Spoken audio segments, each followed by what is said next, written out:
Hello, everyone, and welcome back to another episode of the Belgian Football Podcast, part 2 of our pre-season preview. Hopefully, you've managed to get through the almost 2 hours that we sat down and recorded the other day. I'm pretty glad, very glad actually, that we split this into 2 parts because I don't think any of us could have sat for 4 hours without losing our minds completely.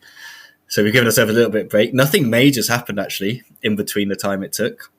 A couple of signings might be on their way and stuff like that, but nothing drastically that should change our kind of predictions and what we said previously. So yeah, if you haven't listened to that and you're jumping into this one now, I mean, you either don't care about the 9 teams that we've already spoken about or you just didn't realise. So feel free to pause this one, jump on over to the other one and pick back up on here with us when you are done.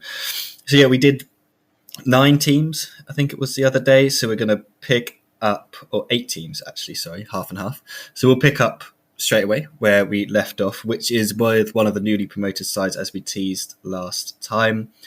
We are recording this on Tuesday the 22nd of July, so just bear that in mind if you are listening to us a bit later and things have happened and you're like, you haven't mentioned that player, it's because they haven't moved yet. We're still in the past.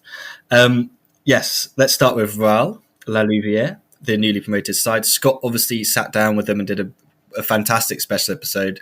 Some of you might have missed it just in the summer of ignoring football completely, but now that you're back, if you just scroll a little bit further down on whatever podcast app you choose, you should be able to find it there. And yeah, it gives way more context than we're going to give right now, and it's just fantastic episode, and we are really grateful for them for sitting down with us. Prior to this podcast episode, Joris admitted that he barely knew any of the squad.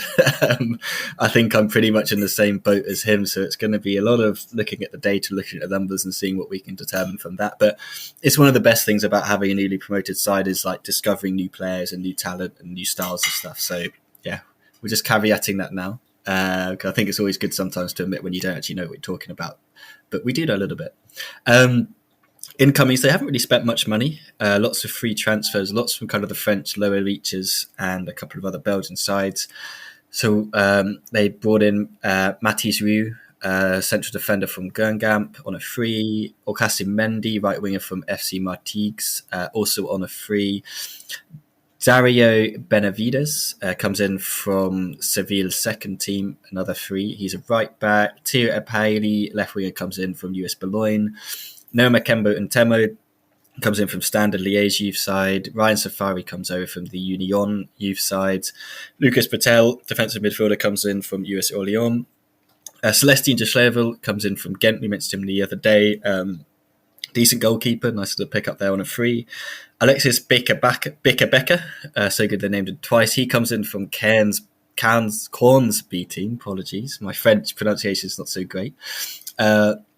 One of the players that was there last year, Mohamed Belkier, he comes in from Fortuna Sittard, and he's a really key player for them. He scored, I think it was about 15 goals for them last season, so really important striker, the Algerian. He could be quite crucial for them. Emmanuel da Costa, right back, comes in from Liège. Quite a few outgoings as well. They've really kind of trimmed the squad down, which I think is a good thing to do once you get promoted, just like move some of those players on that you might not need. Feldel Kopitaka, the Togolese left winger, he's gone to RC Liège. Arnaud Valken Nerds has gone to Mons. Hadi Kamara has gone back down to Salang. Luca Hoda has been loaned to Bizi, I believe. Raphael Nyogo to Olympique Charleroi. Tieni Diallo also to Olympique Charleroi. And then Tristan Luciao, Adrien Bongiovanni, Victor Corneli have all been released on a free. So yeah, looking at the squad, there's not much Pro League experience in there. Obviously, De Schlevel, we mentioned he's been with Ghent for a while, but not really first choice. He's played one game for the first team, so yeah, very little experience. Wagana Fai, he was in the Pro League with RFC Salang, so he's obviously got a little bit in there as well. But there's still some interesting names in here. For someone like myself who's very interested in seeing kind of the different African players in the league, there's quite a few in there. We've got Jordi Lilongola from Burundi, Samuel Gillette from Rwanda, Mohamed Guindo from Mali, and then Mohamed Belkier from Algeria. So Scott, obviously you sat down with RAAL, so you've got a pretty decent idea of what their ambitions and what they want to do this year is, without kind of giving away too much of what you spoke to them about in the special episode, and maybe kind of teasing people towards that if they haven't listened to it. What are you kind of expecting from them this season? Well, from listening to the list that you've just been reaming off, people will already have worked out that they've been one of the most active sides up to this point, which I think is a good thing. I think that's a good sign. The thing that came through that special episode that we did with David Vervilgen, who is the sporting director at RAAL, was that they're not coming to make up the numbers. They're going to have a real good go. And the plan is to give as good as they get. Which is exciting to hear, actually, because sometimes a new side comes up and it's all about just kind of stay in the league. I think they are very ambitious as a club. Those who've had one eye on this will be aware of the fact that they've got a new stadium, which has just opened, just in time to become a Pro League stadium as well for its first full official season, which is a great thing in itself. Even if it does have a synthetic pitch, we'll leave that to the side for the moment. We understand it's a slightly better synthetic pitch than some others, so we'll see what that plays like as well. That's going to be interesting. Nice looking little stadium, just over 8,000. Maybe not so nice for the away fans. There's been a few issues to do with the size of the away enclosure. We won't get into that too much here because we're almost certainly going to talk about it probably again in the next few weeks. But they've really been investing in the club a lot over the last couple of years, and their rise has been extraordinary. So if you want to find out a little bit more about the context of their rise over the last few years, because there's some really extraordinary stories in there and some really interesting people inside that club, some of whom are very, very well-known figures in Belgian football as well. Most people will know some of these names.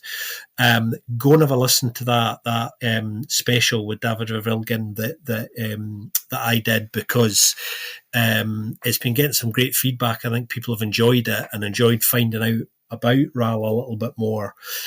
Something to watch out for on RAAL this coming season. Their T1, Frederick Takin, has never managed at this level, so that's something to look out for. How's he going to deal with the demands of being a Pro League T1? He's going to have a lot of support in place to kind of help him, because his own journey, if you like, as a coach is rather extraordinary. He's been at RAAL for a very, very long time.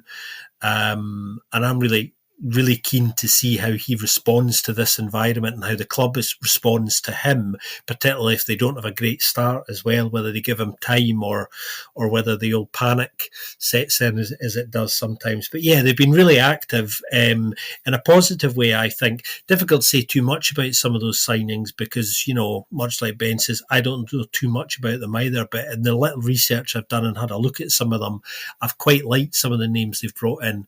One little caveat on Mohamed Belkir, who's possibly the most interesting player who was already still there. He may yet be leaving the club during this window. There have been some suggestions that there's some Saudi Arabian interest. Don't know how far advanced that is, but there remains the possibility that he may be flipped. And who knows, maybe that was the plan all along. Maybe they knew that there was interest. They activated their purchase option to protect themselves. So he does have a bit of quality, I think. So he would be a loss if they do flip him. One of the smallest budgets in the league, of course. It's worth reminding people about that. So that explains why they're operating in a similar environment to Dender, in the sense that you're looking at a lot of frees and a lot of loans. David Vervilgen talks a lot about how they work as a club, how they recruit, how they scout. Fascinating stuff. So, go and have a listen to that for a lot of the unknowns and answers to them. Yeah, and that was the serious part of this podcast. And now, as Ben and Scott both already mentioned, I don't know anything almost about La Louvière, but there were on a less serious note. I do feel like they bring a lot of nice names, literally names like Safari. Okay, yet another Ito who is not Japanese for once as well. Klomp, which means clock, like a Dutch player named that. This is perfect. Then a French player being called Bretel, which means suspenders. Well, that's just fun. And okay, Becca, indeed, like Ben mentioned, that's someone whose name twice is always good. And there's a few more that I'm leaving out here. But of course, that is really not on a serious note. I hope some of them are indeed good players as well. Slightly more serious on their squad as well, though, is I just counted, like 13 of their 27 players have only 1 year of contract left at La Louvière, so there indeed might be some movement. One of them is indeed Belcaire as well, so it might be also for all parties involved not necessarily the worst deal, financially speaking, at least. If he would leave, of course, it would harm their chances on sportive success in this league. But then again, there's the platform, the format issue or topic that's still not completely resolved as we are speaking. Maybe by tomorrow we already know, you already know more, but or by the time you're listening. But and of course, other things are indeed the stadium stuff, and the very low amount of buses that are allowed to go as well, which forces away sides to put a lot of people in very few buses, which is logistically not so easy. And that what's one of the concerns, I guess. But yeah, La Louvière back in first division brings back memories from my youth as well. I guess there were some years where they were playing in there as well, and had some really good players like Olen Bingi, one of the most notable ones, I guess. Who played there for a while in the beginning of his career, and on the squad itself, like I said, unfortunately, I can't add much more. Except some silly jokes, but yeah, that's only for now. But except there's only one left back for now, as well, 22-year-old as well. So like maybe they could use someone else there extra as well. But then again, I'm not sure. They have some left wingers. Maybe some of them are actually suitable to play in their system in that position as well, corresponding to this position if needed. Wait and see, and same goes for all of La Louvière, but indeed also the by far longest sitting manager in the Jupiler Pro League for now, and how they will fare under him, and how much patience they will have, regardless of the format that eventually will be played in. But yeah. Unknown quantity for sure, as you usually hear from me, I think, at the beginning of the season from Challenger Pro League sides that get promoted. Yes, I still haven't gone too deep into the Challenger Pro League. I'm sorry for the listeners that might be offended by that. No, we probably said the same about Denda last year. We probably said the same about Salang when they first came up. Like it's one of those, especially when they're bringing in players from the lower reaches of French and other football. I hate to break it to you, I don't watch much national football in France, although I think it is on YouTube now, so maybe we should start watching it, because there's plenty of players coming in over there. So especially these newly promoted teams, it seems to be like a really a comfortable place for them to go and sign players from, because they're making a step into a higher division. It's quite an enticing prospect for them. But yeah, I'm looking forward to discovering their players, their style, all that sort of stuff. I'm really looking forward to seeing what they can bring. More of a known quantity now. Let's go to Antwerp. Obviously missed out on European football right at the death, which you can already see the impact that's had on recruitment going into the season. Steph Wills is the coach, 42-year-old. He's been given the reins. Interesting, I think, safe to say, in terms of an appointment. Could be good, could be bad.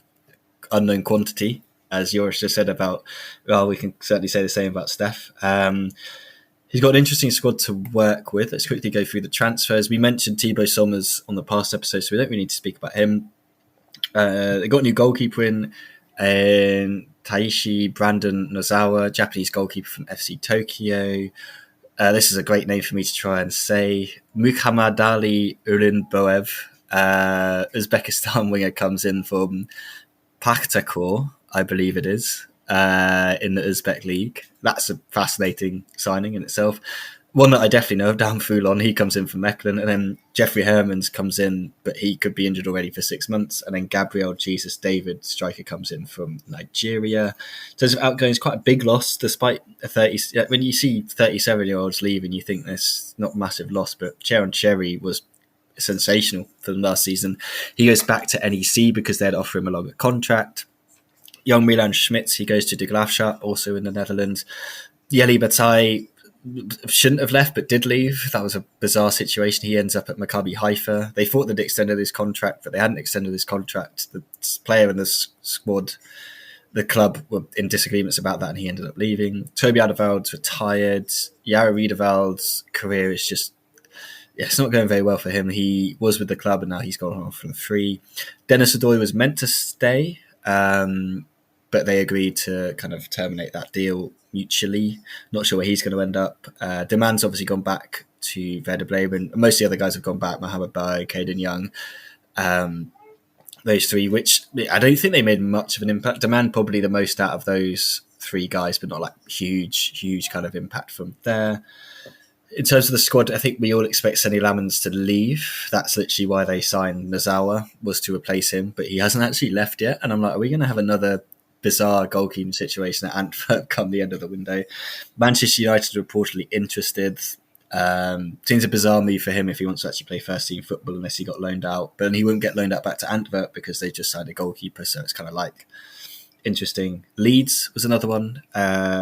Leeds fans listening would probably bite your hand off for a new goalkeeper because Meslier is a bit of a clown in between the sticks. He's literally got YouTube video highlights of Jim just making mistakes. So definitely a massive upgrade there. Looks like they're going to sign Nastasic as well, who I have to say I was shocked to find was only 32. I thought he'd at least be 37. He seems to be around for ages. I think that on paper, at least, experienced defender, that's a good signing given that they're just so young at the back. If you think, I don't think we're going to see any Bjorn Engels. I don't know how he's still there. Super young in there. But then midfield looks all right. I think this season we're going to see kind of more, hopefully, academy players given chances, because to be fair, in recent seasons Antwerp have been very good at giving these academy players chances, and most of them have taken it with both hands, so that's something to look forward to. Striker situations in slight flux, I guess, at the minute. They kind of probably want Vincent Janssen to leave so they can get his wages off the books, but getting rid of him leaves a massive gaping hole in terms of who's going to score the goals. Balikwisha as well is being linked with a move away, so expect him to leave, which would also leave kind of a creative goal-scoring winger kind of hole in that side. Although, yet he has been injured a fair amount during his time there. When he has played, he's been one of their better players. So it's just, we said it on the last episode, this is another team that's just in complete kind of flux, and it's really not ready yet to start the season, but they haven't really got a choice. They've got to get going literally with the first game of the season against Union. So, yeah, I mean, I think their signings have been fine. I don't really have a problem. We spoke about Sommer, so again, I won't touch them. But Foulon, I think it's a fantastic signing. One of the best kind of attacking left backs in the league. Rest of them are interesting. Getting a Nastasic in, that's a decent signing as well. For the budget that they're playing with and the kind of restrictions they've got, I don't think it's been too bad to start with, but there's definitely plenty of work to be done there. I've actually been quite impressed by the recruitment so far. I think they've been quite shrewd about it. Whether it comes off in the way that they hope it will, we'll find out. But I think signings like Foulon and Summers are really good, actually. Both have quality, both have experience of this league. I think both are big squad players, add a lot of value in there on top of what goes on in the pitch as well. So those two in particular I like. I think bringing in the new goalkeeper, really important. Planning ahead there, and I just think they've been kind of quite positive with their recruitment. They've been reasonably active, considering obviously financially they're kind of quite restricted. So I think going down that road of pinpointing some specific players who know the league and are very good in their own positions, I think is actually quite smart. And I wouldn't be surprised if some of the faces yet to come in over the next few weeks have a similar profile as well. Some of that will depend on obviously who leaves. I would definitely expect another striker to come in, regardless of what happens with Janssen. I think he is going to stay because I think his potential wages would be very off-putting for anyone who might even want to offer him a short-term deal. I don't see that happening, so I think he will see his final year out. on those large, lucrative terms. But having somebody else there as a successor and as a bit of added competition is just a smart thing to do longer term, particularly from an injuries point of view as well. So on the whole, I kind of feel reasonably positive about them. The one unknown, the biggest one, is obviously Steph Wells. He was supposedly ready for this. Was discussed very early on before Rick DeMille became their preferred candidate. That didn't happen. They then recircled back to Steph Wells and went, right, okay, it's you. And I think he's quite excited to kind of get his shot. This is a little bit like David Hubert at a different club, I think. Somebody who'd been inside working away with young players for a while, although he'd also been working with the senior squad as well, because he was part of Mark van Bommel's coaching staff, of course. So very well-known figure around the club, knows the setup. I think is kind of quietly respectful of the direction they're going to be going in the next few years as well. So it kind of makes sense, even if it doesn't necessarily excite the Antwerp fans, and a lot of them haven't been very excited by this appointment at all and are quite sceptical. So I suppose I'm coming into it with an open mind ultimately. Let's see how he does. Because I think, the Mark Overmars recruitment so far, I think, has been okay. And that gives me a little bit reassurance that maybe they could have a positive start to the season and build a little bit of early momentum. They haven't got the easiest opener, admittedly, as Ben was saying. They open the season this weekend at home to Union, the champions, coming calling in the opening weekend. I wouldn't want that as my opening fixture, but it is a home game, and I think their home form is going to be important. At a Bossel Stadium that's going to change come the autumn, of course, with the new stand due for completion towards the end of the year. And their second game is away at Genk. So that's definitely to complete that difficult start for sure. Although, sometimes it's better to face the other sides who all are still a bit in a build-up phase. Early on, so before they're at full strength. The signing I'm most excited about myself is, I think, Nozawa, the goalkeeper. If we will see him, of course. If Lama stays, I'm not sure if he will actually get a chance between the sticks soon. But he's going held in high regard as far as I could follow, which is admittedly not as much. But I'm unlike Scott. I'm less convinced by the Belgian signings, Somers and Foulon. Yes, there are decent players for the Belgian league, but are they also going to pull a side like Antwerp to a higher level or be at that level they need? Anyway, of course, I also don't have the answer, so we will see and find out. In this goes I'm a bit more convinced by Foulon maybe than Somers in this case. On Somers, I guess indeed, at least I already spoke of it last time as well when we were discussing Cercle. Very young squad now, I guess. Also, even a bit younger now with Alderweireld and Odoi not being there, of course. Some things still. It's still some building blocks to go, I guess, as well. I'm not convinced by Bozhinov. And he will, at the moment, have to play. Van den Bos, would be next to him, but he might be leaving still. So I feel like they do need some defensive reinforcement there. I'm quite excited to see quite a few youngsters, indeed, like not many Belgian ones as well, but to see some of them we've already seen, but they probably will feature in this Antwerp side. We all know there's multiple reasons for that, but one of them is also that they started investing in the youth academy a while ago, so the fruits of that might start showing.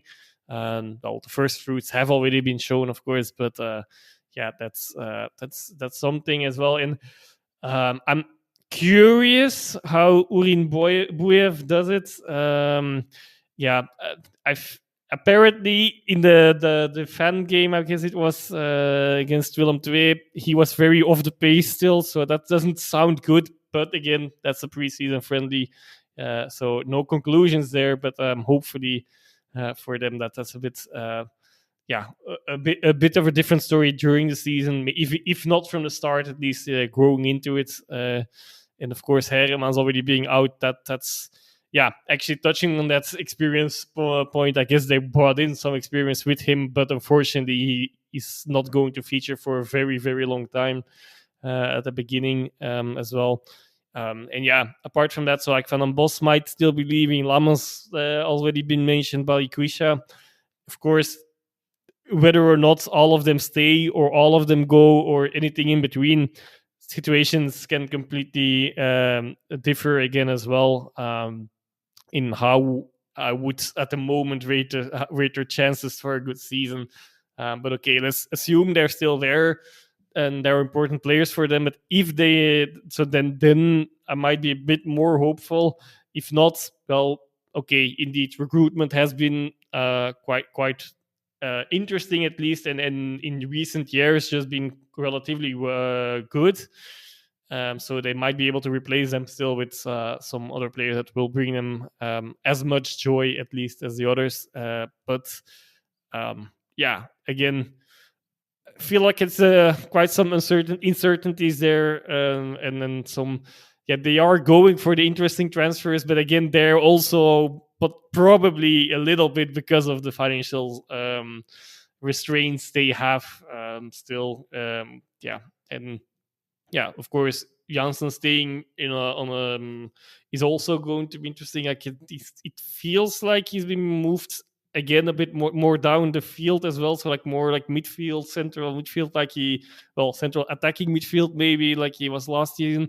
I'm not sure I like that to be honest, but okay, again, this is also only based on preseason. Maybe things will change during the season as well, because there's just a few positions, especially central defense, that definitely needs some extra players, quantities for sure.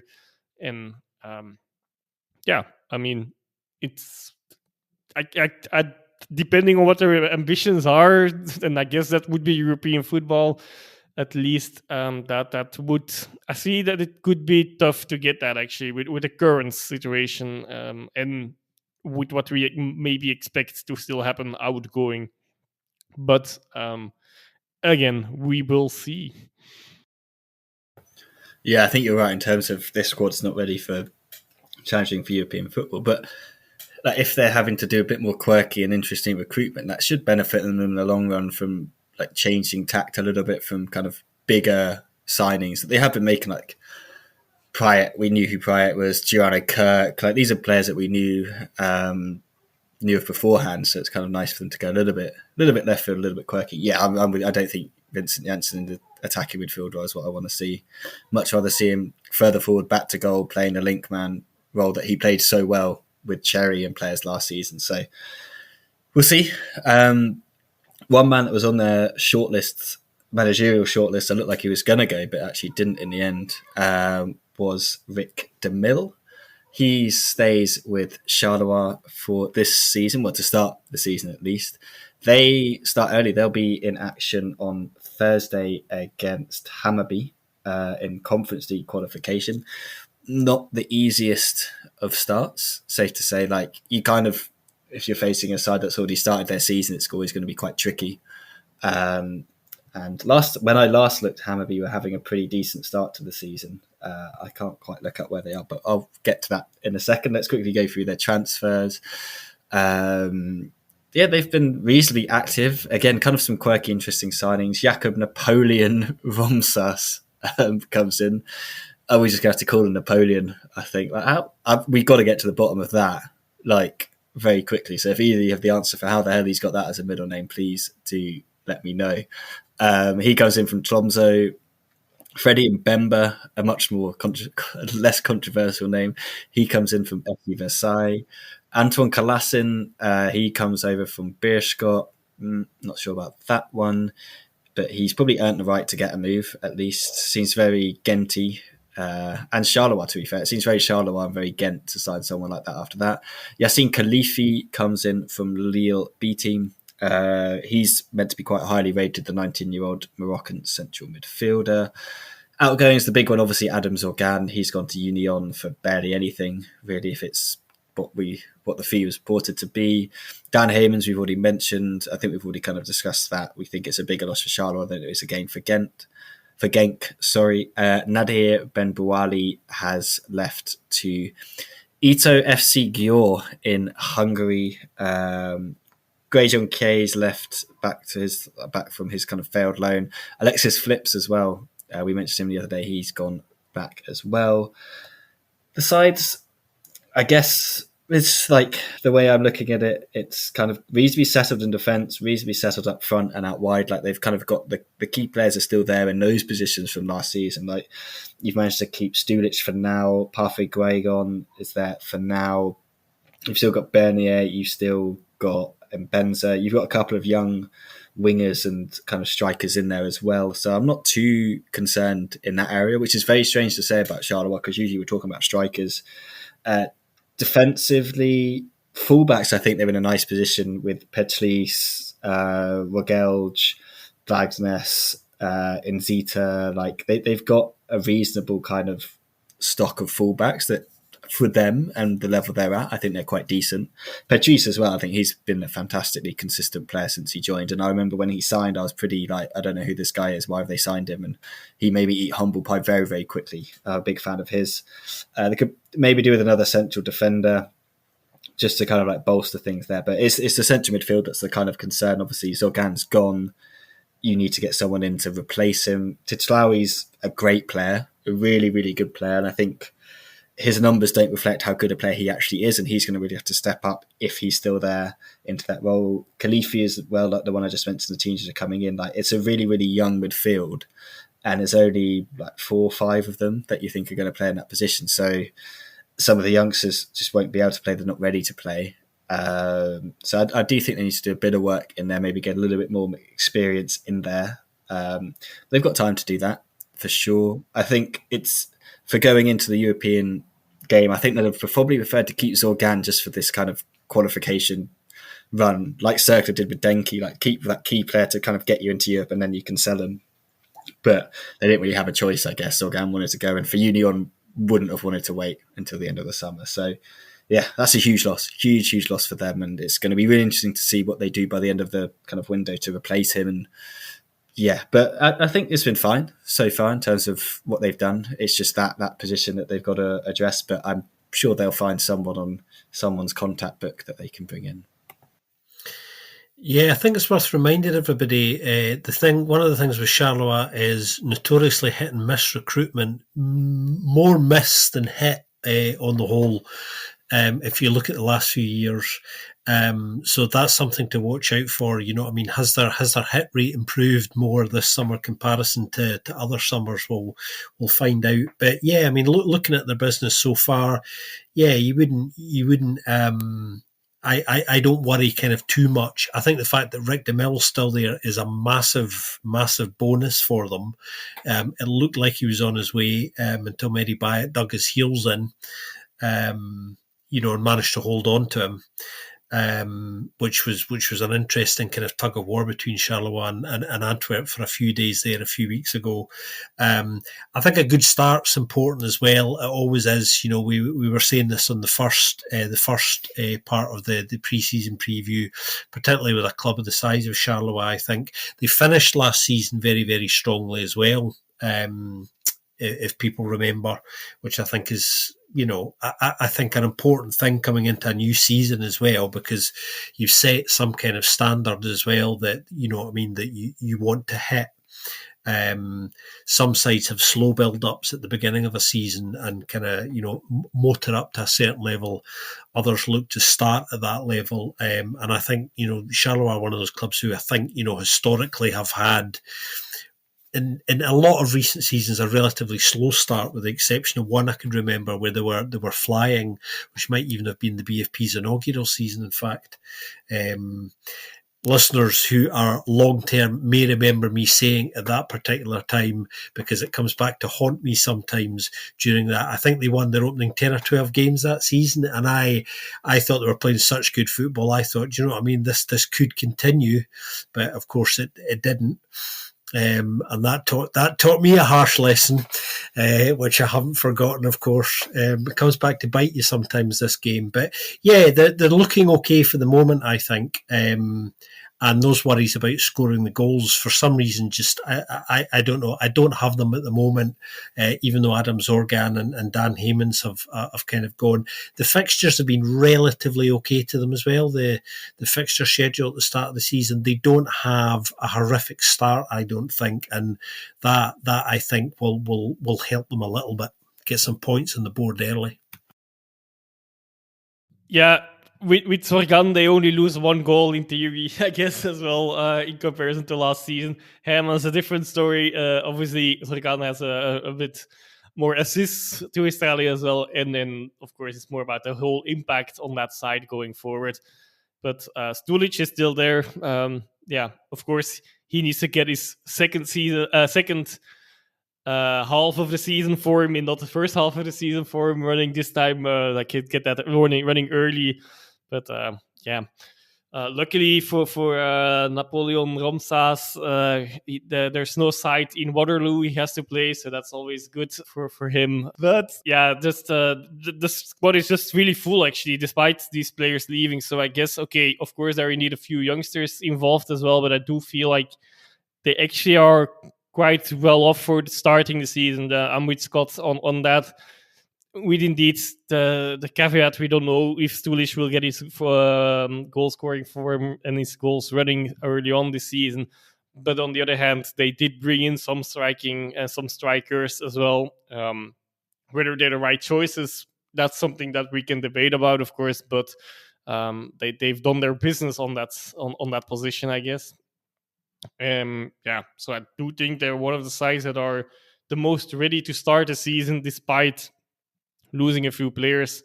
But yeah, okay, that I do share with Ben, maybe like the idea or the slight worry, maybe they do need something on that midfield extra, some creativity as well. Yeah, also I see Guillagon only has 1 year on his contract left, so that could already bring something else as well. Another player that's put in a few goals at least, and then it's quite important for their creativity higher on the field.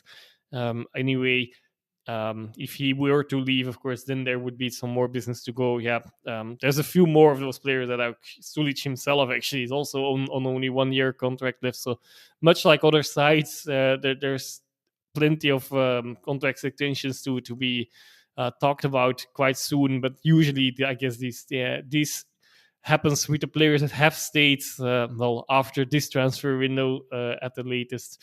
And yeah, that's yeah. But all in all, I'm relatively positive on the Charleroi, relatively high on them.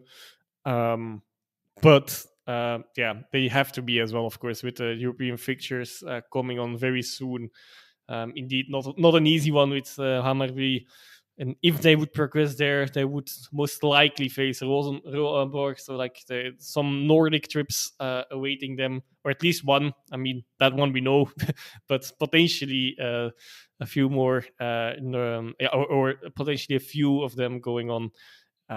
Yeah, that's definitely something to watch out for as well. And yeah, I know the guys from the Nordic Football Podcast are also talking about the Belgian League as well. Like, many players used to go through the Belgian League. Now they often skip and that move even and go to straight away to an even bigger league, France, for example. Yeah, will be a nice matchup again. Anyway, to see like they sometimes talk about that maybe this is that the Belgian league is not a big enough step up for some of those players. Which, I mean, fair enough. That is probably the case as well for some of those players. But we'll have to see if they can. If also the on the field we can see that that is indeed the case or not. Yeah. Will be. I'm sure it will be an interesting watch between Charleroi and Hammarby. And I don't often said that about the Charleroi game in the past.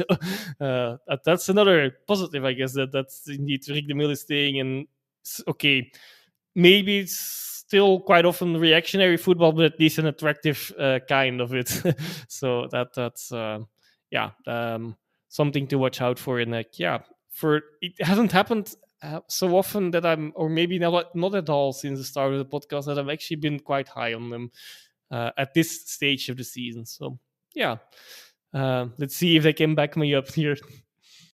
Yeah, I was going to say, things can change quite quickly. So normal service may well be resumed shortly. But, I mean, they probably financially will hope they don't end up in Rosenborg because, it's an expensive place to have to visit. They'll just need to tick Iceland off in the next round, and then they've done like the triple crown of expensive European places to end up with the European trips. So it's not great for the fans, but lovely place to visit, obviously, lovely country to go to. Perhaps we're going to see some more fun attacking football in St. Truden. Walter Franken will be head coach again going into this season. Their transfers, Andres Ferrari, he's been signed permanently. Showed some glimpses last year, to be fair, but 2.5 million euros, or that's what the reported fee is a fair amount for St. Truden, so pretty decent outlay for them. So he kind of needs to step up a little bit more. Louis Petlis comes in from Anderlecht. We already mentioned that one. Ilyas Sabawi is back. The former Beerschot man went to Feyenoord. Never really broke through there. A couple of loan spells, but he's back for about €1 million. That could be a good pickup. Ryan Milan, central midfielder from RC Liège, comes in for just under $500,000. Ilyas Benashaw comes in from Blues. Taigi Hatta from Shonan Belmar. Kaito Matsuzawa comes in from Nagasaki, and Abdoulaye Sissoko comes in from Kortrijk. In terms of outgoings, pretty big one actually, a key player for them in recent seasons, Joel Chima Fujita. He goes to St. Pauli. Olivier de Mons finally left the club. He goes to RWDM. Ryoa Agawa has gone as well, so they've lost their starting left back, but they've already replaced him with Haita, who is a left back, so kind of like for like. Joselfa Barnes, Kaveh Zerisalaram, and Bruno Godot all leave the club on a free.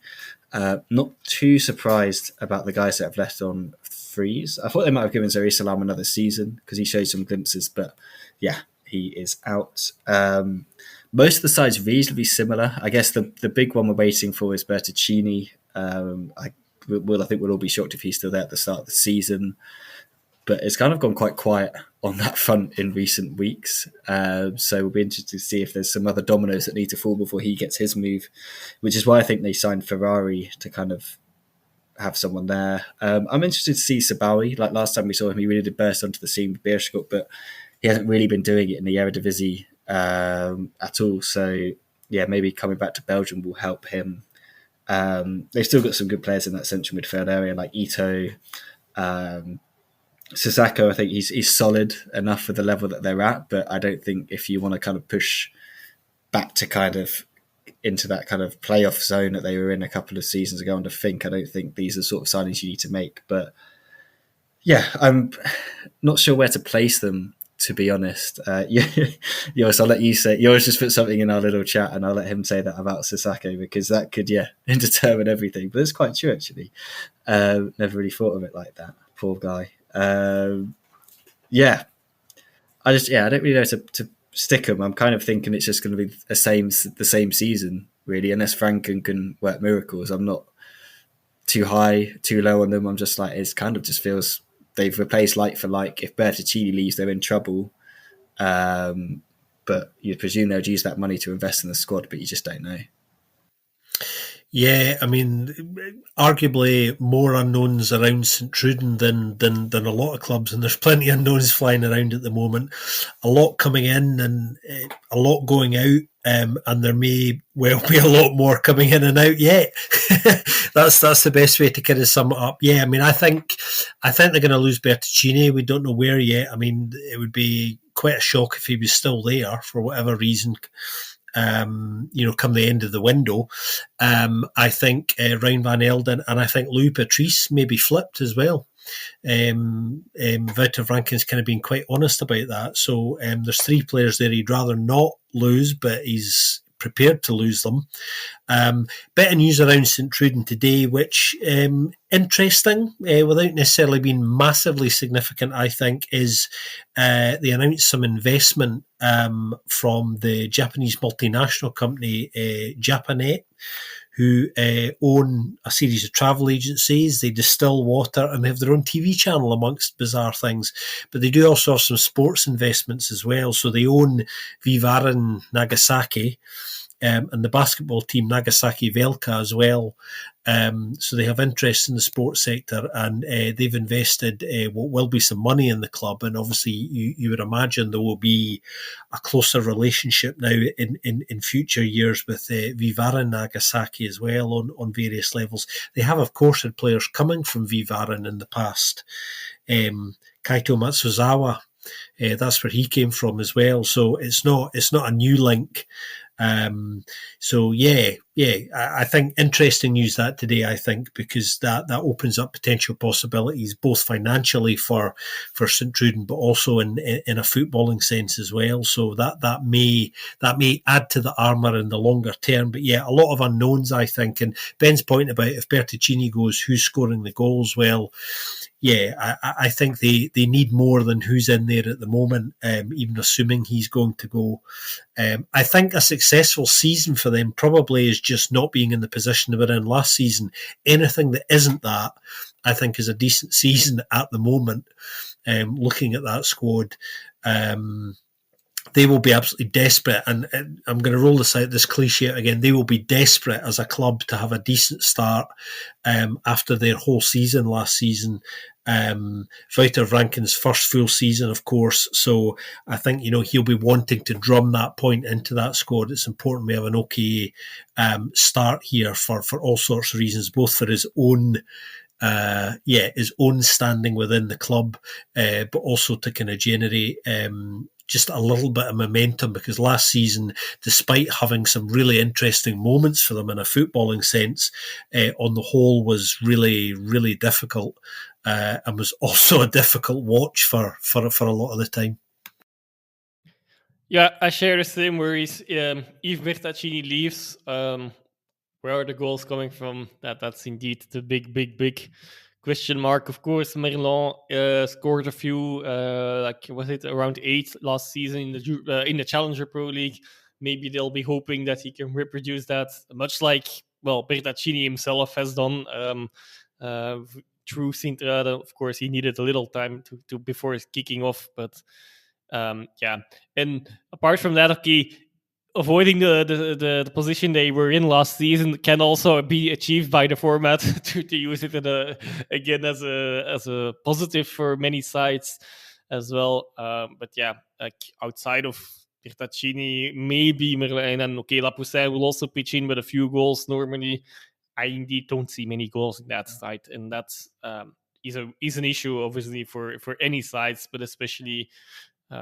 This one with Sebawi, indeed, they're bringing some extra creativity, which could be interesting. I'm also curious to see how we will fare there. And the comment about Sisako that everyone now is wondering about, I'm sure, is that he is a serial relegation player. So yeah, in the sense of clubs he's played for have not actually have fared well in the past. So hopefully for them that's not a bad omen, but it's more. It was more in the sense, not even for the club, but more like, is he really a player that is up to the level for that league? Maybe, but it's not something that we can really say. It's always difficult to put the whole allegation on. It can be just a coincidence, obviously, on one player. But I haven't been really convinced by him as a player in general as well. I feel like he did not help with those relegations anyway. That's that was those two cents. Yeah, like so. I'm not super high on them at the moment. Not unlike Charleroi. It's not a real surprise coming from me, maybe as well. Even though I don't actually have anything against Sint-Truiden I share the worries you have. Basically, like the who's going to score the goals. The midfield is okay, but also Sisako actually might be a good addition there, but miss a bit of physicality maybe on that. And in defense and the central defense, at least, I'm also not very convinced that they have the right players for now. Then well, not only just you have to see how this goes, because I'm not super convinced by the whole squad, basically. To be honest, outside of maybe Bertaccini, who might be leaving, and Lapoussin, okay, fair enough. But will he carry the side? Maybe he does. And Sebawi, interesting to see. But I'm repeating myself here already. It's yeah. I'm not. I don't expect them to be performing really well with the current state of the squad. But wait and see as usual.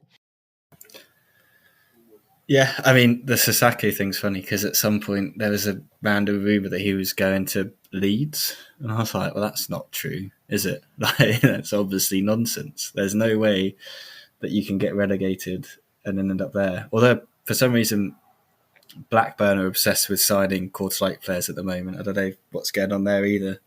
If you're quick and you play for Kortrijk, you're ending up in Lancashire for some reason. All very bizarre. Let's move on to Standard Liège, a side that certainly struggled to score goals, but they've been, incredibly active. Rafik Said, Comorian left winger, comes in from Troyes. Ilay Kamara obviously signed and then sold. Adnan Abid comes in from Patro. Dennis Eckhart, who was there on loan, he is signed permanently now. Kasper Nielsen, we've already mentioned him, he comes in. Marco Ilimatara comes in from Kortrijk. Very interesting that a former Charleroi captain is now playing for Standard. That went down well. Thomas Henry's back. He comes in from Hellas Verona. Josue Homawu, another great name. Togolese central defender, comes in from FC Dinamo in Romania. Leo Mesatu follows Iamarita in from Kortrijk. Luca Pillard comes in from Kortrijk on a free as well. And Tobias Moore comes in on a free from Schalke. Brahim Galidi, he left to join NAC Breda. Lucas Nubi leaves. He's gone to Deportivo La Coruña. Sofian Benjida, not surprised after all his antics. He has gone as well, and Laurent Henkenet has retired. So, and then pretty much everyone apart from Kamara and Ayenza, who was on loan last year, has left the club. The club's obviously under new management, not ownership yet, but we're getting there. New management in Nisir Lednik. The Romanian is back for his second spell in charge.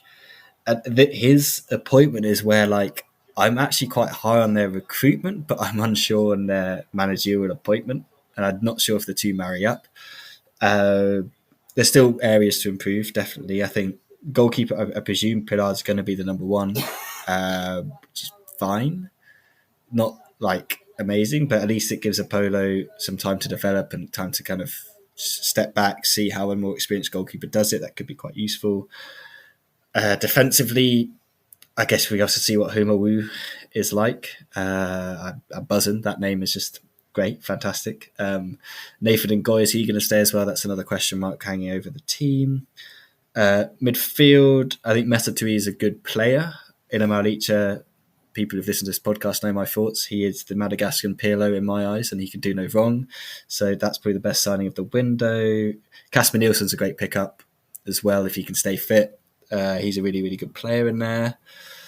Up front, Thomas Henry, if they'd signed him in 2021, I'd be like, yeah, it's a fantastic signing.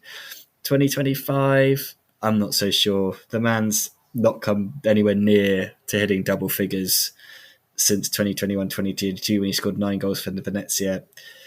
2022-2023, 2 goals. 2023-2024, 3 goals. Last season with Palermo in Serie B, 2 goals. That's not great. It's really not great for a side that can't score any goals. That's quite concerning. I'm really excited as well. I'll just keep going a little bit. Rafiki Said, he looks quite cool. He looks quite exciting. 9 goals, 5 assists for Troyes in League 2, Ligue 2, whatever it's called, last season. That's quite a nice return. He seems to be quite interesting. And then Abid as well. We've obviously seen a little bit of him for Patra. He looks like a decent pickup as well that they really wanted. The kind of one of the question marks around this squad is what's going to happen to Moussa Djenepo. There's been reports that he's going to have his contract terminated. That hasn't happened as far as I'm aware yet. There have been counter reports that he's not going to have his contract terminated, that they'll happily sell him, but if not, they will start the season with him. Is Redknapp the man to get the best out of Moussa Djenepo? What is the best that you can get out of Moussa Djenepo? For me, he is one of my favourite players to watch because he's just full of tricks and flicks and skills, but there's never been any real end product with him. So that's kind of what you're battling with. But he's entertaining, and that's what I quite like. So it'll be interesting to see what happens there. But I think their recruitment, given the constraints that they're under, has been pretty decent. I'm just unsure about the managerial appointment, and Henry's got to rediscover the form he showed at Leuven if it's going to be a successful season for them, in my opinion, because otherwise it's going to be the same as last year where they can't score goals. But on the positive side, they've got a lot more exciting attacking players by the look of things in the wide areas, which should make them a lot more entertaining to watch than they were last season. Well, a lot of change at Standard, a lot of change, not just only on the pitch, but off it. Mircea Redknapp has come in, as Ben was saying. Mark Wilmots is back as technical director. He's not the only face that's back as well. It feels a bit like a boy band. As I've said to people, there are lots of names upstairs now at the club who have long-standing connections with the club in various ways, and it all feels a little bit retro to me. But the good news is, for once, at the moment, it looks like there's a plan. I don't know what it is, but it does look like there's a plan. Some of these signings actually are really interesting. I think Kasper Nielsen, brilliant player technically, still got a lot to offer, hasn't played regularly for a long time, so it's going to take him probably 10 or 12 games to really work up to kind of full fitness. But if he gets motoring, there's a player who can contribute a lot, and to get him for what they did is possibly one of the pickups of the season. He might not be the most impactful player we'll see this season, but for pure value and for what he might bring, that's right up there. Thomas Henry. Ben was alluding to, more than alluding to the fact that his last 4 years away in Italy have been anything but successful on the whole. Maybe that's to do with Italian football not suiting him particularly. I don't know. I think it probably is, because he is a very big physical striker, and I think his physicality is actually better suited to the Belgian game than Italian football. So I'm sure he's had a great time in Italy. Why wouldn't you, for a few years, enjoying the food and the weather? But I think his natural footballing game suits the way football's played in Belgium. And the question is, does he have a point to prove as a player? He still does, because he certainly knows where the goal is. Everyone remembers how lethal he was last time he was here, and what a powerful player he was to watch. Bigger expectations at Standard as well, worth underlining that. I think, regardless of the fee, I think there will be an expectation that he will come in and pick up where he left off when he was at Leuven. Another one I like the look of quite a lot is Tobias Moore as well, who's come in from Schalke. Now, this is a player that Mark Wilmots, who I've mentioned, knows very well, because Mark Wilmots was, up until not that long ago, the technical director at Schalke as well, at the same time as a certain Karel Gierers, everybody, who was a candidate for coming into Standard this summer before deciding to end up in French football. So Moore's going to be an interesting one. I'm looking forward to seeing more of him. Kasper Nielsen, always interesting. Thomas Henry, let's see if he's still got it. And the other one that I think really interests me is Adnan Abid. Now, I remember towards the end of last season, when we were coming into the relegation playoffs, I remember saying to Joris, an episode we sat down to record, he looks like a really interesting player. He's got real pace. He gets into great areas. Sometimes he's got a good end product. At other times he doesn't. And I just felt he had all of the elements of a solid and interesting Challenger Pro League player who could get better and was worth taking a punt at a higher level. And Standard have gone and done that. And he was talking a few weeks ago about the fact that his uncle is a big Standard fan. So there's a bit of family pressure there to kind of produce the goods, because he's seen quite a lot of Standard and was taken there as a boy to see them a lot as well. So, if Abid Nielsen and Henry can click together, I think you could have kind of quite a combination there. And they're adding creativity and power and a bit of speed in there. So they're adding the right elements to this squad, all of the sorts of things that they were missing. I think on paper, let's see if it transfers to the pitch. A lot of it will be down to whether these players stay fit and whether they play to their potential, because we could be seeing on the pitch what we're seeing off it, and that is a collection of retro players who kind of excite you a little bit, but aren't able to produce because they're trading off a previous reputation. But yeah, I think a lot of us are hoping to see a better standard than we've seen in recent years, because it would be good for the league, wouldn't it? I was going in this in thinking indeed like I'm quite impressed with the recruitment, but then I saw they've bought not one, not two, but four relegated players from last season's players that relegated last season with their sides. Yeah, okay. Again, this doesn't need to mean anything, but also I've got the additional big worries, like a similar one as we've seen together. Where are the goals coming from? I'm not convinced by either Ayensa or Henry. Even at his time in Leuven, I was not super high on him, not as high as you guys for sure. But yeah, since then, like Ben mentioned, it's not become better. He can prove me wrong, obviously, but I'm not completely sure. Who I am mildly excited, low-key excited about is maybe Rafiki Said that they brought in. Yeah, he's doing good things in the Ligue 2. So yeah, we'll see if he can do it on other levels. With Abid, we'll have to wait and see. I feel like they moved him away from Young Genk a bit early on, admittedly. So like last season, he's done really well in the second tier as well. But let's see if he also can produce it in the first division now. He's still only 21, of course, so there is all the potential. But what I do remember, though, is indeed the end product not being all that good necessarily.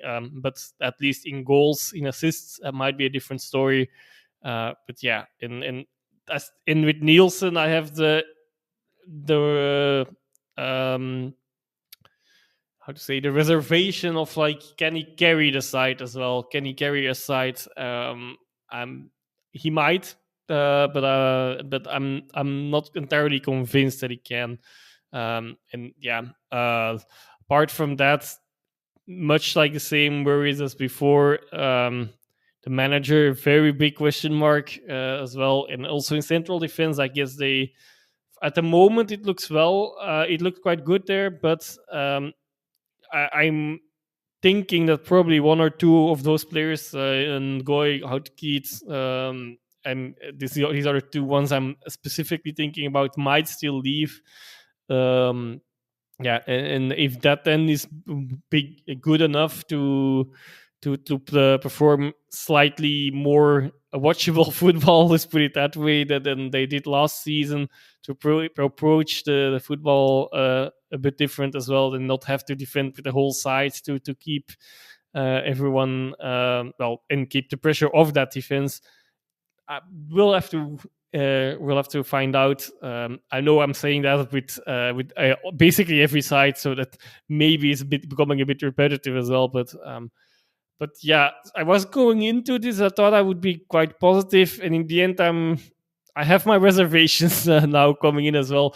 Additionally, well, obviously, I'm not as high on Wilmots anyway. Neither of you are either, I guess. But like at least as a manager or like or a technical director, he hasn't really proven himself there. So let's see if he made some right calls this time as well. So, but yeah.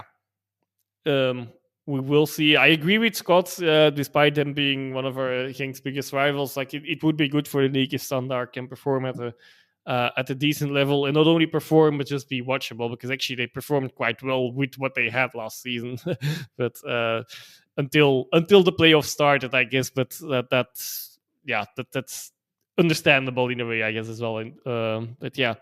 But I hope indeed it will be more watchable this season. I think it will. I'm confident it has to be. It can't get any worse, can it? As Mick McCarthy was once asked.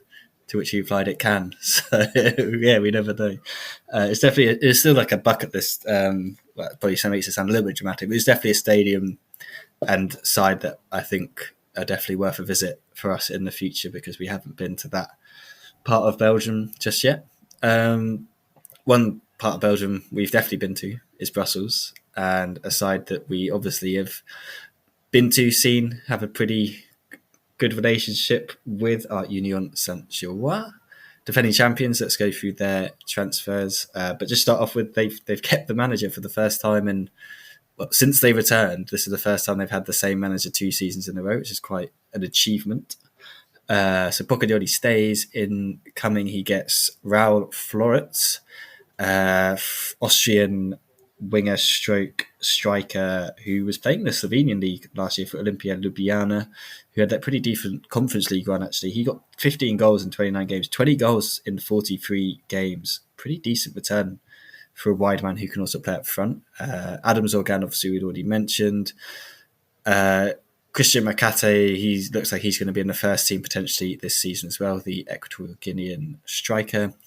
Big loss, Nur Siddiqui. He moves to Sunderland for a decent fee.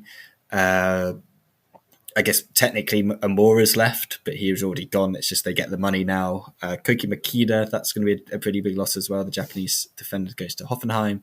Ayenza going to Standard, we've already mentioned. Terho to Leuven, we've already mentioned. Elton Kabangu, he goes to Hearts. He makes that move permanent. He had a pretty decent spell in Scotland on loan, so yeah, fair play to him. Anthony Maurice has left after many, many years. He goes to Saudi Arabia for one last payday. Not sure we can, well, depending on how you feel about Saudi Arabian football, but in terms of the move, can't really begrudge a 35-year-old goalkeeper going to get one final big payday. Joachim Imblex is on, he's not got a club.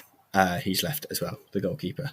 So in terms of the squad, obviously goalkeeping situation is pretty fluid. It looks like they might get the old big man in from Brighton. Did make me laugh when they're like the clubs are in conversation about him. I was like, that could probably be quite an easy conversation, couldn't it? If they really want him, just pick up the phone, Tony, send him over.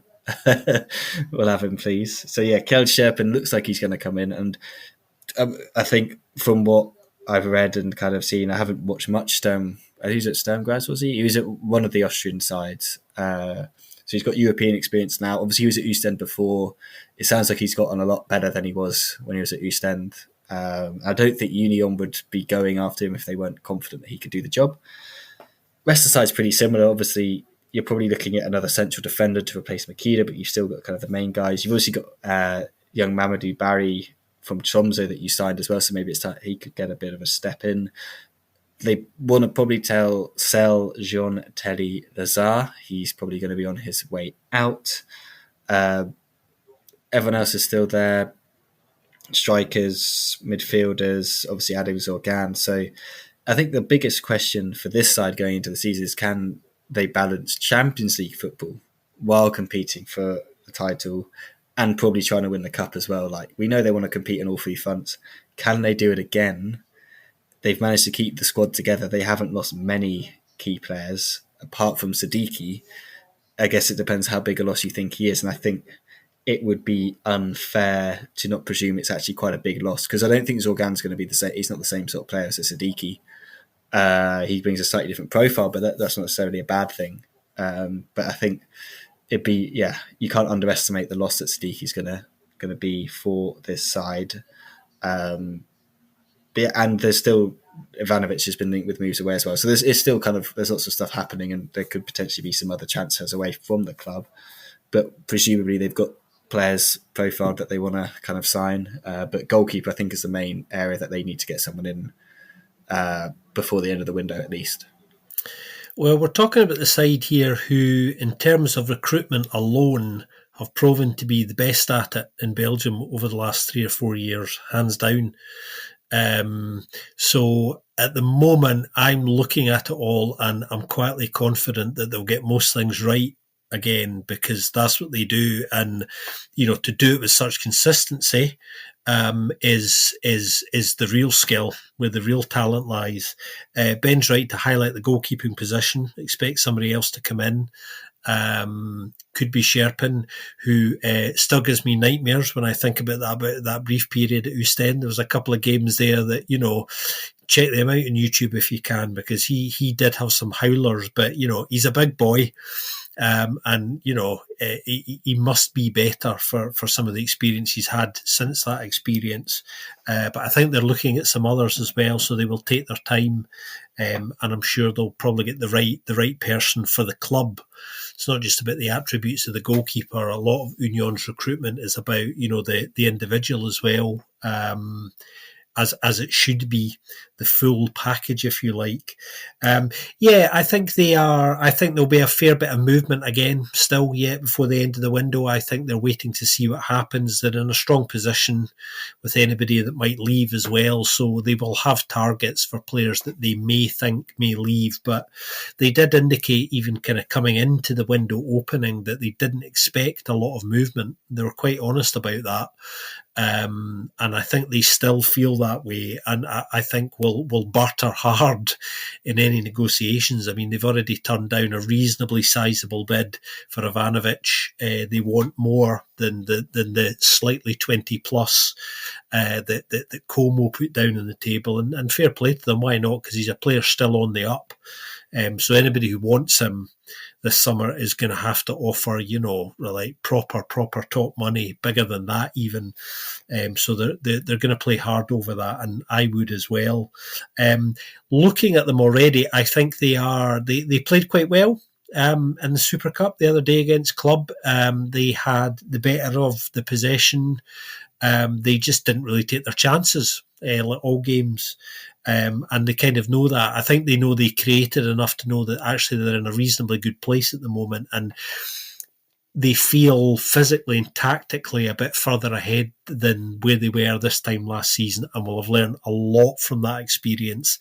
If you haven't had a chance to watch yet, they've released a brilliant little short film, 35 minutes, Union Champion it's called. You'll find it on Union's YouTube page.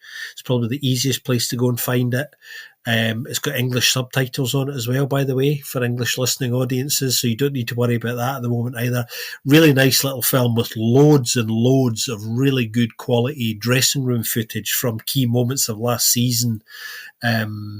That are well worth a look. So go and have a look at that. But yeah, I mean, I would expect them to challenge again, because that's what they've been doing consistently, and proving that they can do it. So even though there are some question marks around certain things at the moment, I would have confidence that they will go into the season and find their groove at a certain point and be there or thereabouts in that top 3 or 4 certainly. And obviously when you get to that stage, then it's anybody's game, because their story last season, as we know, was disappointing start, did get better, and then it got really interesting, of course. So we know everybody, and you should by now know as well, that it's about the marathon in Belgium and about peaking at the right time. So you can afford a slow start or a dip at some point. It's just when you have it.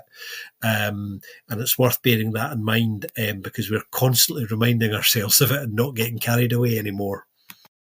Well, if you don't mind, I'm going to give a hard pass on that, watching that video of the champions, Union Champion, or however it will be translated. But I'm not devoid of all kinds of how should I say it, like little emotions, I guess, little things in my characters that don't allow me to do that. That's at least. But with them, it's again like one of the sides indeed. A bit waiting on what's going to happen still. I guess like they need a Maurice replacement. I know we all were not super high on him, but apparently also was a big figure in the dressing room. So that already on its own is could be important if they make the wrong call there. If they would make the wrong call there, that's one thing with. One thing that many fans of other sides also will really love is that Burgess is now been promoted to captain, so he's allowed even more than he already was allowed to on the pitch now, presumably at least. So that's if you hadn't noticed that yet, people that are not fans of Union, yeah, now you know you have been warned. But apart from that, also, well, on Burgess itself, I'm also still that's one of the positions that I'm also still feeling like, okay, he's actually getting a bit older, and speed has never been his forte, of course, but maybe that could be like weighing more and more as well, and that might be a factor that other sides might be try to capitalize on as well. But okay, for this, maybe like I don't believe that would have a very big impact in the majority of the season they have, but maybe more. That's maybe a worry more for the European football, for a Champions League as well, and potentially in the playoffs. But okay, way too early to talk about those as well. Even though I'm much like anyone else, I'm not going to underestimate them anymore. They actually also didn't lose that many players yet. But yeah, and then indeed Ivanovic situation also quite important as well. They will still have players that can score a goal and so on up front, but yeah, still would be a big loss if and probably they would need to bring someone in extra. But yeah, I mean, it looks like they really are bringing good players. Of course, we all know I'm a big fan of Sorgan. Only question mark I slightly have there is the system, but in general, that's something that the scouting has been really good at as well. Like where players were, I'm not entirely sure that they would fit anywhere else, but in Union system they work. With him, that's not the case. I'm already convinced by his qualities, but he also has a few downsides, which yeah, like he can be quite absent in games sometimes, but maybe he will become a more dominant figure now in adjusting to the system, and that's what he needs in his progression path as well. And another, not a worry, but thing I saw now is also that they're actually like quite a young squad. It's by no means an unexperienced squad, but yeah, outside of Burgess, now since Maurice left, there's only Guillaume Francois, who is anyway not really featuring for the last few seasons, but still has a contract until next year, and Boufal, who are 30 plus. Yeah, I mean, it's not a complete lack of experience, like I said, because actually only one player older than 35 or 30 left. Yeah, that it was something that I remarked nonetheless, and yeah, I mean, I'm the biggest criticizer of experience in general in football, anyway, out of all three of us, I believe, at least. Yeah, we'll have to see also how they will cope with that extra pressure of like now always being named the champion of Belgium, and so on. Yeah, but becoming that's a very big step, of course, and yeah. Like I said in the beginning, I'm not going to bet against them having a good season. I don't think I've ever. Well, no, in previous seasons, recent previews, I've made that mistake once in a while, but more at least with the nuancing thing now. I do see them in the top three if there nothing changes anyway. But yeah, we will see if they can indeed do that, and will be good to see how they fare in Champions League as well, and how everything will go with the additional challenges there as well. Yeah, it'd be interesting who they get. I'm interested to see Sorgan in Champions League as well. It'd be quite cool to see him in that situation. Let's move on to another very young side in Westerlo. They've made a managerial change. Timmy Simon's obviously not there anymore. Isama Chalai comes in to take charge, the 43-year-old Belgian. Weird looking squad, but let's get into it. Just a couple of signings. Nacho Ferry, they clearly were impressed with what he did in Kortrijk. They spent 2 million on him because I feel like they have to sign a young striker every single summer, so he's their pick for this year. Andres Youngdahl comes in permanently. Oscar Anel, so he comes in for Kevin Meckler, what he said. Isa Sakamoto makes his move permanent as well, and a couple of other loanees have returned to the club. Edison Yordanov's left a long time right back at the club. He's gone to Beerschot. Reece Yuli, 20-year-old attacking midfielder, has just gone to Sydney. Mohamed Gumuskaya, the Turkish attacking midfielder, has gone to Bandırmaspor. I don't know, guys. I feel like Vesely might quickly become my new Leuven at some point. A side with a lot of money, but directionless, and they don't really know what they're trying to achieve.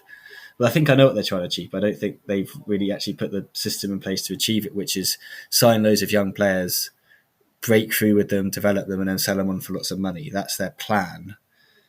But there's a case of having far too many of these young players that you can't actually fit them into the squad. If you're kind of listening along and you're trying to follow, if you open up the squad list on FootMob, you already see what I'm talking about, which is with the first tab of goalkeepers. There's like 6 of them there. 2 20-year-olds, a 36-year-old, a 30-year-old, another 36-year-old, and then the guy that's actually going to play is a 23-year-old.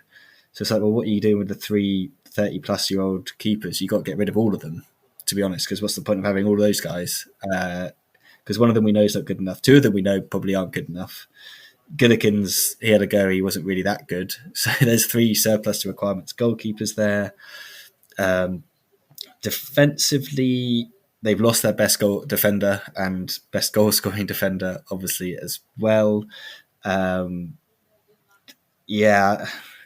think there needs to be a bit of work done there. They haven't brought anyone into those positions, and they could probably strengthen in that area. Midfield, I don't know. I look through this squad, I just feel like we've got the same names that have been there since they got promoted, a lot of these guys, and it's like they need to make a decision. Are they good enough to play in the Pro League? Do you want to keep them or not? If you don't want to keep them, get rid of them and start bringing some like other players, basically, because I'm looking at a Jan Bernat. He's been there for ages. Van den Kabus, they've had him for a while. Is he good enough for the level? You just don't know. He plays every now and then.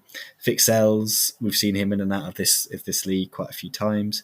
The best player in there is Haspalat, for sure, the Turkish midfielder. He is their best midfielder. He's been a fantastic signing. I'll give them credit on that. Up front, again, just open up the forwards tab on FootMob. There's about a squad there. There's almost 11 players in these positions. It's like you can't play all of them, and they're all really young. The oldest player in that list is, I believe, Kian Vasson, and he's 24. And you didn't want him last season. He was loaned to Willem II, and he didn't do a very good job there. So it's very directionless, I think it's safe to say at the moment. Frigan looks like he's going to leave to Hull, because the Hull have just appointed the Rijeka manager, I believe, but they need to work out a way of doing that, because Hull can't sign any players, but they could loan him with an obligation to buy him for a sum that I think is far too high, but it's English football, so it's standard these days that you pay ridiculous money for mediocre players. Not that I think Frigan's mediocre. I think he's a decent player, but he's quite inconsistent. I don't think he's warranted that fee, and I'm not sure how he'll go in English football anyway. I'm not convinced that it doesn't really work very often, a player from the Belgian league going to the English league. I mean, look at our friend that Wilfred Kanga. It definitely didn't go well for him going into that same division. So, yeah, I don't really know what to expect from them this season. They are a complete kind of unknown wild card. I feel like it really just depends. I think Chalai's got to kind of come in and put his stamp on things quite quickly and be like, this is the direction we're going. This is the style of play I want to play. These are the players that fit it. These don't fit it. Can you move these on and replace them with players that actually fit it? Because there's far too many young players, and I can't develop every single one of them unless I play 2 at the back and a bunch of strikers and wingers.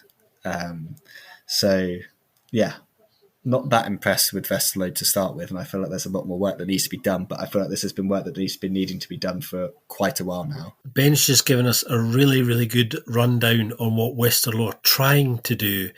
And I think they're trying to do the right thing. Now, Timmy Simons, who paid the price for not meeting expectations, is perhaps not the right sort of coach to work with such a young squad and to get as much out of them as the owners think is possible. There was clearly a gap between where they felt they probably should have been and where he'd got them to. kind of, I think the owners are slightly optimistic, perhaps, in where they thought they could be, because I don't think Timmy did a bad job in it. And at times last season, actually, they played some really good football. It was in fits and starts. They went up and down like anybody else, but when they were good, they were pretty good to watch at times. I think Isami Shirai, really interesting appointment for me, because this is somebody who does have a bit of a proven track record in working with and developing young players, and also experience in Belgium as well. So I think those two factors have kind of really lit up the boardroom at Westerlo. He was T2 at Beerschot when Mark Bryce was there. He was T2 at St Truden when Mark Bryce was there, and he was T2 at Leuven when Mark Bryce was there as well. So he's got a sort of 7-year working relationship quite closely with Mark Bryce, who, you know, has a big connection with Belgian football, albeit he's in Africa at the moment. But the interesting thing in Shirai's CV is, of course, winning the African Cup of Nations with the Moroccan under-23s.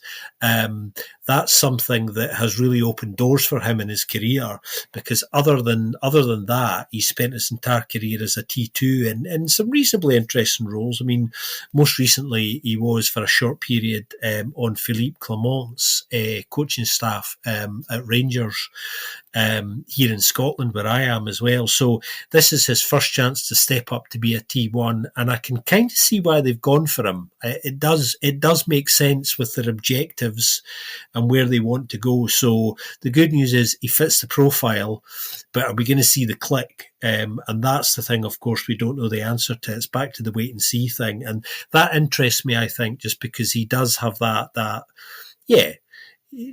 experience of working with young players. It'll be interesting to see if he can transfer that to a domestic scenario in Belgium rather than a young international setup. But he's highly thought of, and I think this is an interesting fit. I'm looking forward to seeing how this goes. But I've prepared myself to kind of be disappointed, because Westerlo, as Ben was saying, it's a slight Leuven-esque factor about them. I hope it's the former rather than the latter, because that'll make the season more interesting. Well, it doesn't help that he was active at Leuven before he fell anyway, so like that could be, he could bring that. Anyway, in general, outside of his qualities, or with connected to that, of course, it doesn't only go for him, also for Wills, for example. Sometimes it works out with the T2s becoming managers. I'm still a bit skeptical, because it does not always work out, and more often not than yes, actually, I believe. I would still say, even though in recent years we had a few good examples, like the aforementioned Clement actually himself, and Nicky Hayev at the Brugge at the moment, and Pocognoli, okay, maybe was not really an assistant, but came without experience in there on senior level. But yeah, we'll see how all of that goes. There's plenty of things to see there. It's not only those two, of course. As we like, I'm probably forgetting some more as well, like Hubert for sure, and then some others. Yeah, we will have to see if that will work. And at least in the comparison with Leuven, at least Leuven is stacking the midfielders, and at least Westerlo is doing that a bit more up front. So they have some games that they are entertaining to watch, at least. Also, well, additionally, the factor that they can't defend, that it doesn't seem like these things have really changed much. But yeah, of course, the squad is like decent, I guess. That sacking of Timmy Simons, I think he did just about enough. Or like that feels like a bit of a useless sacking in a way, or like a sacking for sacking's sake, for unrealistic expectations. But yeah, but the problem really lies with me. Like, okay, like I said, in defense, probably indeed the central defense specifically, because arguably with Rommels, Bos, and Reynolds, they have quite some good backs, or wing backs even. But in central defense, they could use some additional faces, or some extra quality, maybe just some shaking and mixing it up a little bit. But the other main factor is for me the central midfield. Like also a bit what Ben touched on. Aspolat is definitely a really good player, good signing. Sidorchuk used to be one, and sometimes shows it, and all the rest is, yeah, I'm not sure if they are at the level they want to be, at least with these expectations. And of course, then the ridiculous thing of 10 players being put in like the attacking positions. Of course, that includes Sayat Manish and a Yo, who are more operating on the wings as well. But yeah, that's and are good players at that as well. But yeah, nonetheless, 10 players in those positions. I'm sure there will be some moves there. Curious to see how Sakamoto will fare in his first full season in Belgium. I was quite impressed with him in the second half of last season. So maybe that can light the league up a little bit. And yeah, with Ferry, did get the it seems to be in this part of the episodes or of our preview, the obligatory Kortrijk player to be signed. So I'm wondering how Kortrijk actually managed to go down, because all their players get picked up by Pro League sides. Yeah, I mean, all in all, someone must have made a wrong call there at some point of all of those sites. We'll have to see who did that. But yeah, that's yeah. To see, okay, I'm also not super high on Ljungdahl actually as a goalkeeper. That's just the defense, including goalkeeper, like Ben said, especially with the quantity that they have, you would expect to be there some more quality as well. Notwithstanding, of course, some of those youngsters, Anel or Zinzo the Book, they might be good goalkeepers, and we just don't know that yet. But yeah, that's a big gamble, obviously, to take. So I'm not sure if I would do that at an ambitious club. And well, yeah, it is indeed funny to have 3 30-plus goalkeepers who are all not at the level they want anyway, or not anymore, at least. So yeah, I would add a central defender for sure. Yeah, in goal, I would lose some players. I definitely would add something in midfield, in more the defensive side of the midfield, central to defensive midfield. Yeah, and I would also get rid, if not permanently, then on loan, of quite some forwards there. Yeah, that would be my transfer advice for the next 1.5 months, more or less, for them. Still, I'm sure they're aware of that, and they know even better than I do. But difficult to believe. But yeah, nonetheless, yeah, I think they can have some really good games, but that they if it doesn't click, then it could also really go downhill really quickly with them.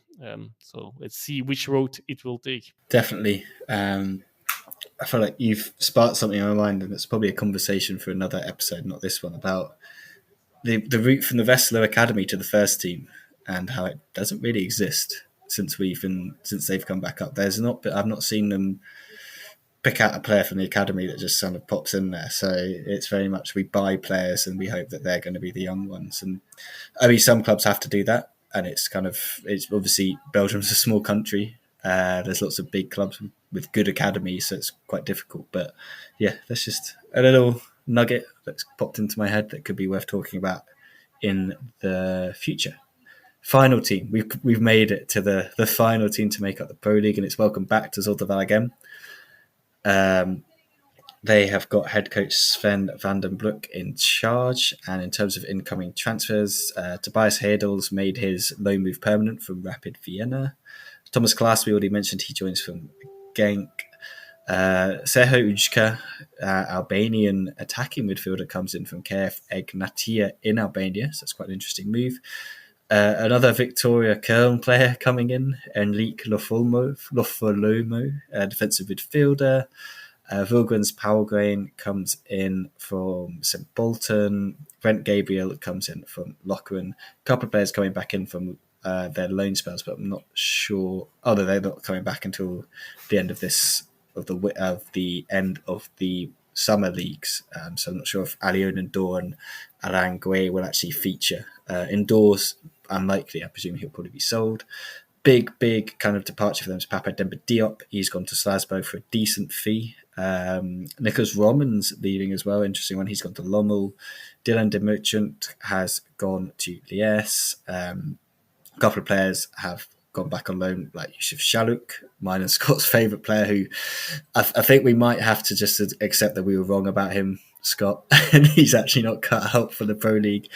But we'll still be the two main members of the Shaluk fan club, and we'll tell everyone that they were wrong and we were right all along. So looking at the squad, a couple of names we've seen before, obviously like Louis Boston, goalkeeper, but they've obviously got a fair amount of goalkeepers in that side as well. So yeah, quite stacked in there. Anton Tange, obviously the central defender, we know him from last time. Lucas Villens as well, or Lucas Villen, who was just a teenager when he left us, and now he's 22. Makes you feel very old. And then up front, we've got obviously the main man, 36-year-old Jelle Vossen, led the side with 16 goals last season. I guess the big question is, can he do it again in the top flight? I think he'll probably be good for a couple. Whether he can lead them fully remains to be seen. There's some other players that did have decent seasons, though.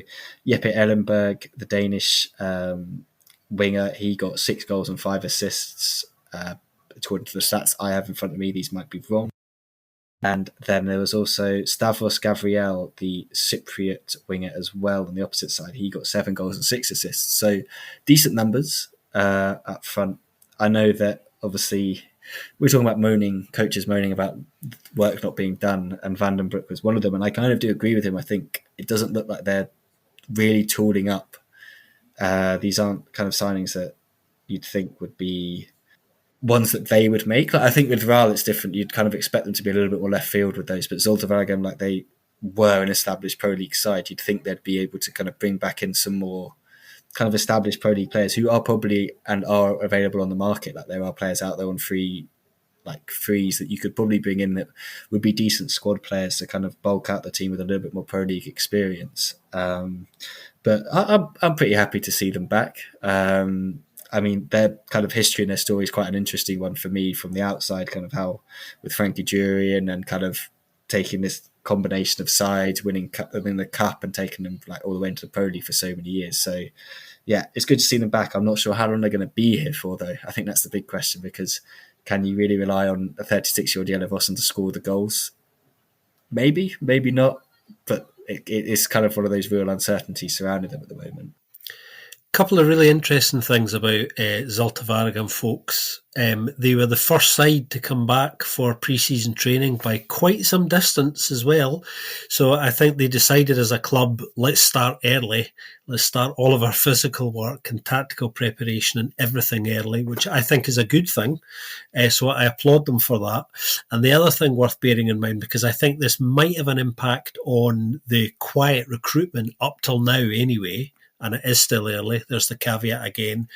Zulte Waregem's CEO is the youngest CEO in Europe, Michel Bizert, who is the son of the club's owner. That may well have something to do with some aspects of the slowness or apparent slowness of the recruitment, and maybe what's behind Sven van den Broek's comments about getting a move on, which I think that they do. Zulte Waregem should be aspiring to be kind of a safe mid-table side at the very least, I think. At the moment, you wouldn't think that's necessarily going to be achievable for them, kind of based on what's there. I quite like the Thomas Klaas signing. I think that's the road they should be sort of going down. I do quite like that one. I think they need a lot more. I mean, Ben's mentioned Jelle Vossen. What happens if something happens to Jelle Vossen? You need one, maybe even 2 strikers as well. So, you know, the goal scoring issue and the over-reliance on him is still there and never something that's been fully settled. I think giving him a new contract, and quite a lucrative new one, obviously, was probably a mistake.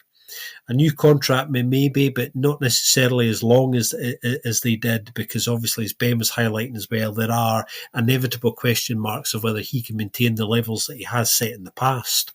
But because of the levels he has set in the past, equally, and in being a bit of a club legend at Zulte now, they've obviously decided to kind of stick with that. I think they need to be planning longer term than that, though, because if I was Jelle Vossen, I wouldn't be too happy about the fact that you're basically saying to me, it's all up to you, mate. Absolutely, all of it. That's the way that it feels at the moment. Although he's responded quite well to that pressure in the past, to be fair. He did say, of course, at the end of last season that, he had unfinished business, and that coming back to the Pro League was really important for him, and he may well have retired had they not made that return. But now he wants, a last shot at it, and I quite like that appetite and to see that anyway in a player. But yeah, lots of unknowns there, and at the moment, mild concern about them, even though it's very early days, because despite coming back early and kind of signalling lots of things that I like to see and I think are right, there are aspects to their preparation that you think, okay, we're missing things here. And this is a club which in recent years has probably spent out with its means in order to try and maintain its profile and get back to the Pro League as quickly as possible, hasn't achieved it as quick as it would have liked, and has outlaid money. So I don't know, you're looking at it thinking, are they trying to save a bit of money and be sort of economical in a way with their recruitment? I'm not sure what their strategy is. And also another big question to ask is, who exactly is responsible for the sporting strategy and the actual recruitment in Zulte? Because that seems a bit of a mystery as well. And the fact that that's a mystery would be a concern to me, because usually when that's the case, recruitment tends to be a mess. Yeah, with Zulte Waregem, unlike the champions in the Jupiler Pro League, I have more concerns about the lack of experience, to use my not least favorite word, maybe outside of Jelle Vossen, obviously, the outlier. Well, they only have Louis Bostin, of course, in goal. That's also 31, but no other 30 plus players. And Bostin is also not in the not the most reliable goalkeeper at this level, at least. Whether you will even play is also another question. I don't think that's likely that he will actually start as first goalkeeper. But my main concerns lie as in the olden days with the defense with them.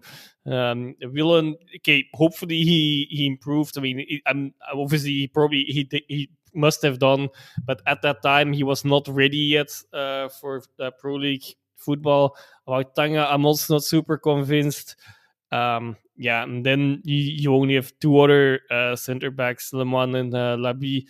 Yeah, I'm not sure if that suffices, to be honest. And the other main, even more bigger worry lies with me in the midfield, in this central midfield area. Oldest player, 26. But yeah, that's Ushka, who's coming, Uika maybe, who is coming in from the Albanian, sorry, very important not to make a mistake there, in the Albanian league.